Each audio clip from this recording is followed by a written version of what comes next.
Today, we'll be installing your Blindsgalore Essential Solar Shades.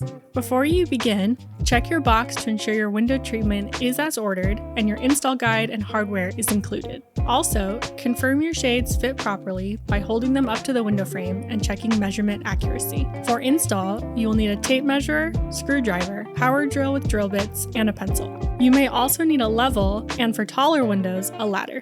Consider drywall anchors if you're mounting directly into drywall without a stud. Our first installation step is to mark the drill sites for the brackets. Drill the marked points, and then screw in the brackets.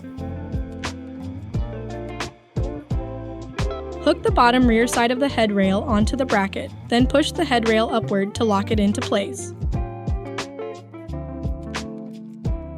Test your shades by raising and lowering slowly to ensure even movement. We also want to check for proper tension by stopping it mid-window. From measuring to installing, we're here to help you every step of the way. Find us at blindsgalore.com.